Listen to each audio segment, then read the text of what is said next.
School City of Hobart, how's it going? We're going to talk real quick here about your school reentry choice response due July 10th.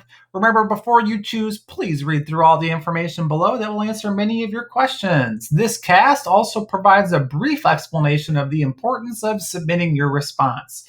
So as you can see there for resources, there's Dr. Buffington's Return to Learn memo, the parent guide to protect Brickey's plan, our fantastic top 10, the parent guide packet that combines all those things.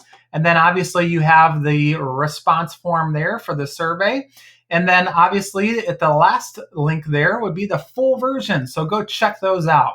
So with that context in mind, let's talk real quick about why it's important to get this done and what to do if you have further questions. So again, why due July 10th? It's important for all of us to know that we had sent out a preliminary survey earlier this summer to gauge our parents and our stakeholders' feedback on which option they thought they might want to choose. And by option, I mean, hey, for fall 2020, would I have my student, my child, go to the actual school buildings, right? When schools are open, or participate in e-learning. From there, we continued to work, and we revised and edited our plans and our schedules and so forth, and our documents that are now published here. We also had 2 public school board meetings, and at both of those meetings, we were able to present these to the school board and talk about that, everything with them and work together. And obviously, all of this has been in conjunction with state and local boards of health, CDC, Indiana Department of Education, and so forth. And so from there, then we continued to revise and edit. And then here we stand today. So why July 10th? Because we need to make sure that we have all of our programming and scheduling things in place so that we can make sure as your brickies come back that we have social distancing in place regarding class sizes and so forth. So that's our next step that's dependent upon your responses. What's our hope? Our hope is that we can see as many of our brickies in person, face to face as possible, right? That's what we want.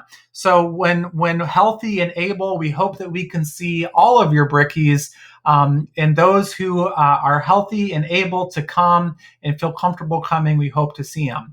And so that's why it's super important to look through all of the different things that we have here for you resource-wise that walk you through those precautions we're taking to create the safest learning environment possible. So let's just talk real quick about those 2 choices. So let's say I'm electing for Plan A. Plan A would mean that my child is following the regular school day schedule. And that would mean that it's very much like normal, right? Where my child's going to attend campus 5 days a week and follow their normal schedule. So if they're an elementary student, they would stay in their teacher's classroom, right? And follow their normal schedule. And guess what? That still means they get to participate in those wonderful things like recess and art and gym and so forth.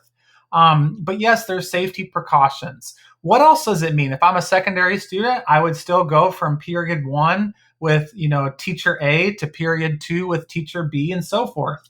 And yes, again, I still get those fantastic things like art and gym and my band class and music and all those wonderful things. And so are there different requirements that come along with that due to COVID? Sure. And those are all the things that are explained, as you can see here in our plans. Like students and staff have to have a mask with them at all times, right? But it's not as though those masks have to be worn at all times. And so obviously there's times and places where they have to be worn that's explained here, like when entering the school, walking hallways, in bathrooms, or large congregating groups. But obviously they're not going to be worn when partaking in vigorous activity, or when all students are seated at desks facing the same direction and spread out as much as possible, things of that nature. So again, hop out to our plan and see those options. What about e-learning?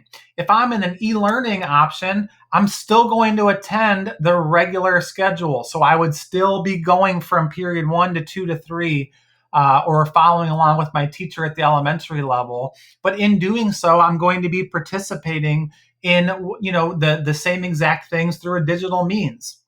And so with that in mind, whether I'm e-learning or I'm in person, there's going to be a teacher due, right, where the teacher will deliver instruction live to those who are in attendance, but then also live streamed to those that are partaking online. There's also going to be a class due where there's some type of guided practice going on, and for those who are online, they're hooked in via Zoom.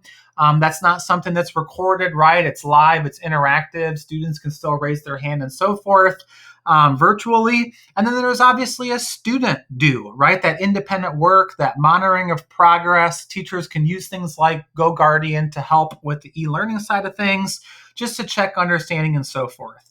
So again, we hope to see as many brickies as possible face to face, if able to and healthy. But then last, I would say any questions you may have before filling that out, please contact the School City of Hope Administration building at 219-942-8885. And we would be happy to help and answer any questions you may have. So thank you very much and have a great day.